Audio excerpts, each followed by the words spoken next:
Well, hello, camper. I just started a nice evening campfire. Please, take a seat. Take a load off. I don't know if you know this, but Hocking Hills has a lot of spectral activity. You know, lots of forests have their own ghost stories, and I love to share them. If you have some time before you continue on your trip, I would love to share a few of them with you tonight. So, in order to understand why a ghost inhabits an area, I feel it is important to get a basic understanding of the history of that place. For example, some of you may wonder, where does Hocking Hills get its name from? Well, the indigenous tribes referred to this area as Hocking, or Bottle River. Now, here's a fun tidbit. Before the indigenous tribes, we referred to as Native Americans, inhabited this lands, there was a race of ancient Americans called the Adena. They were a culture of people who lived along the Ohio River Valley between 1400 and 800 BC. And from what we currently know, they were the earliest groups of people to inhabit this area. Many artifacts and tombs were discovered while exploring along the caves of Hocking Hills. And you know, it's all these cool facts that lead me to believe this area of Ohio is very special. It has a wild and alluring energy to it, one that captivates certain people like you and me. Now, let me tell you about Rock House Cave, which is another of the top 7 trails of Hocking Hills, and just might be one of the most unique as it is a true cavern. As with the other caves of Hocking Hills, Rock House Cave is made of black hand sandstone, with its cliffs rising roughly 150 feet high and the ceiling of the cave reaching about 25 feet. Nature was hard at work when she was creating this cave, as the rainwaters naturally flowed along the face of the cliff, causing this creation. The waters also created a number of recesses where the local tribespeople had lived. Inside were what were called hominy holes. Tribespeople would build fires in these small recesses, and the fires would heat up the rocks around them, allowing them to bake and cook. There were even chiseled out troughs for food and water storage. Throughout time, these nooks and crannies became hideouts for the would-be robbers, horse thieves, and murderers. It is even believed that the bootleggers spurred the reputation of this place being the robber's roost. At one point, there was even a grand 16-room hotel. This hotel lasted up until 1925, at which time the cave area was sold to the state. The hotel, unfortunately, was torn down, and a camping shelter now stands in its place. It goes without saying that a ghost also resides in this cave. It is the legend of a woman named Mary. Sadly, she had been found in one of the rooms dead from an apparent suicide. Legend states she and her lover had planned to meet at the hotel. When he didn't show up, she believed he had abandoned her. Full of despair, she ended her life in one of the hotel rooms. Now, she wanders the grounds of Rock House, looking for her lost love. Are you maybe interested in another cave and maybe another ghost story? Well, when you head down past Rock House Cave, and just before you get to Old Man's Cave, you will enter Conkle's Holler. With cliffs nearly 250 feet high, it is a trek not for the faint of heart. Large hemlocks, tall ferns, lots of brush, and massive trees has resulted in this cave having the least amount of disruption from sightseers. It is believed that the gorge is the deepest there is in Ohio and can get very narrow, about 100 feet, which can cause some claustrophobia. So, hikers, beware and be safe. I do highly recommend visiting Conkle's Holler. On the west side wall is a fairly large block of blackhand sandstone where the carving W.J. Conkle, 1797, was discovered. There was another set of initials, spelling A.O. Cow, 1898, below it. These initials were believed to belong to another settler.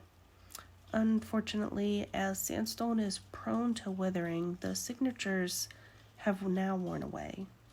However, Mr. Conkle's date is the earliest record we have of a white settler exploring the area of Hocking Hills.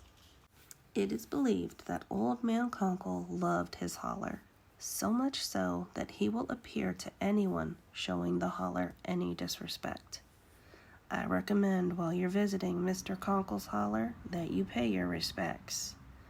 This following ghost story may explain why. Legend states a band of indigenous peoples had robbed some settlers. While being chased, they looked for a place to hide their loot. They noticed a small fissure located close to 2 tall hemlock trees up along the cliffside of Conkle's Holler. In order to hide their loot, they climbed one of the hemlock trees and tucked the loot away inside the fissure. They then knocked down one of the hemlock trees and carved a rudimentary arrow pointing in the direction of the other tree. Unfortunately, when the men returned to claim their booty, they found that the hemlock tree they had left standing had fallen, knocked down somehow, and their carved arrow, it had already eroded away. It is believed that these men were caught and hung right there in the holler. There are those who say this was Old Man Conkle's way of protecting his holler, and now, even to this day, campers and late-night hikers say they have seen shadow men running and shouting through the trees. These are believed to be the shadows of the indigenous men who were hung there so many years ago. As of today, that treasure has never been found, possibly due to Old Man Conkle haunting the area, maybe keeping the treasure to himself. Oh, and here's one more story before you continue on your hike. That is if you want to hear it. Yes? Fabulous. Let me tell you one more story before this fire goes out. Now, I am a firm believer that these ghost stories have some bit of truth to them. Some may be a small bit of truth, and some may be a bigger bit of truth. For this story, my fellow camper, this ghost story has a big bit of truth to it.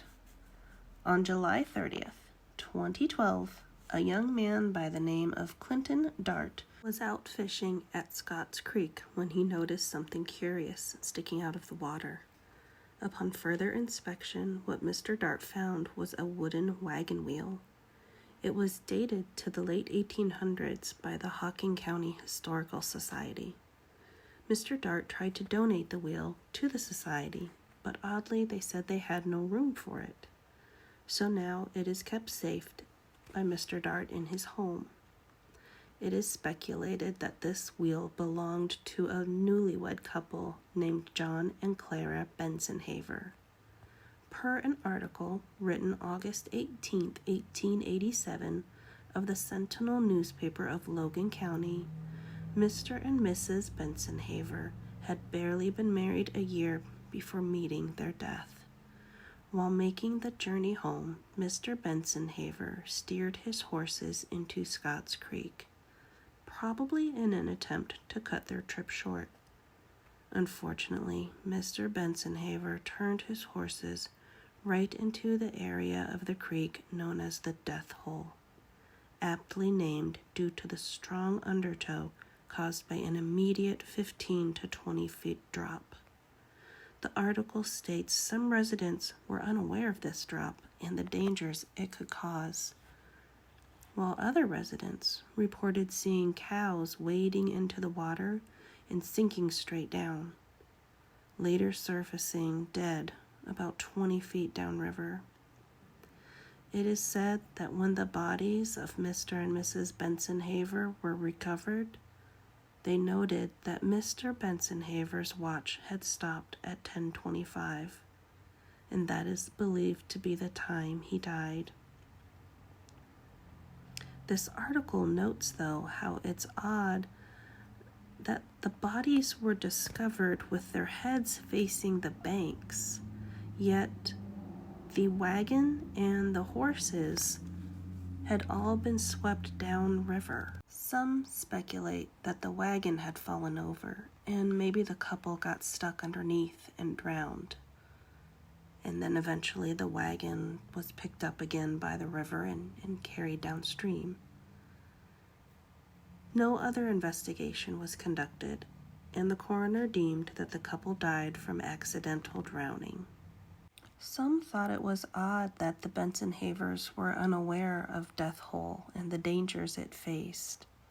Now it is said that if you cross the creek, you can hear what sounds like casual conversation coming from all around.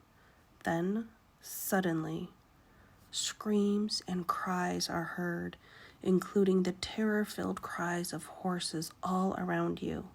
There are even sightings of a woman and 2 horses walking along the side of the stream. Well, fellow camper, I hope you enjoyed these stories. And if you're ever around again, hopefully we can share some more. This podcast is focused around camping, campfires, ghost stories, and legends. I would love to hear your own personal ghost stories while out camping. Please feel free to send me your personal camping stories, and they may have a chance of being shared on the podcast. Names can, of course, be omitted or changed as per your request. Let's keep the traditions of campfire ghost stories alive. You can send your experiences via email to campfireghoststories8@gmail.com. That's campfireghoststories8@gmail.com. Happy camping!